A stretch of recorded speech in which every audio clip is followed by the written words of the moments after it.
বিসমিল্লাহির রহমানির রহিম। প্রিয় নেতৃবৃন্দ, সহকর্মীবৃন্দ, সকল সুবর্ণাতিথিগণ, আসসালামু আলাইকুম।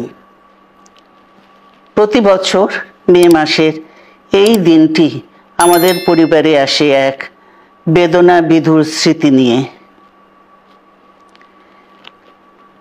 এই দিনে শুধু আমাদের পরিবার নয়, বরং সমগ্র দেশই হয়ে উঠে পড়েছিল বেদনার্ত ও অভিভাবকহীন। আমাদের প্রিয় মাতৃভূমি বাংলাদেশের জন্মের সাথে জড়িয়ে থাকা এক অবিচ্ছেদ্য নাম শহীদ প্রেসিডেন্ট জিয়াউর রহমান, যে চট্টগ্রাম থেকে স্বাধীনতার ঘোষণা করে তিনি এ দেশের সাথে তার নাম অবিচ্ছেদ্য করেছিলেন। সেই চট্টগ্রামেই এক সফল, সৎ, দূরদর্শী ও প্রকৃত দেশপ্রেমিক প্রেসিডেন্ট হিসেবে নিজের জীবন উৎসর্গ করেছেন।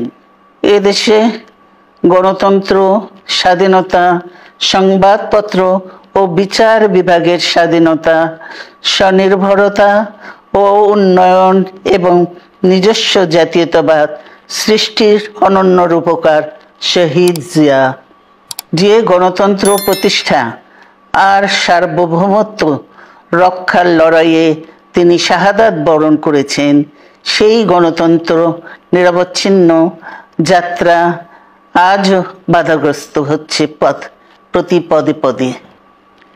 খুব শীঘ্রই আমরা বাংলাদেশকে গণতন্ত্রে পুনঃপ্রতিষ্ঠিত দেখতে পাব। এই হোক শহীদ জিয়ার শাহাদাত বার্ষিকীতে আমাদের অঙ্গীকার।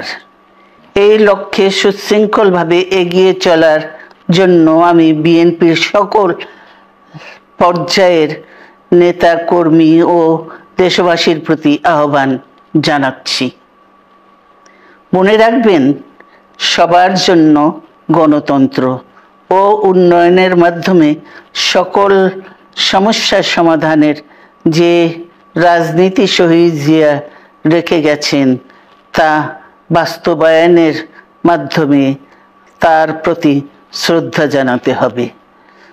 আমরা তার বিদায়ী আত্মার মাগফিরাত কামনা করছি। আল্লাহ হাফেজ। বাংলাদেশ জিন্দাবাদ।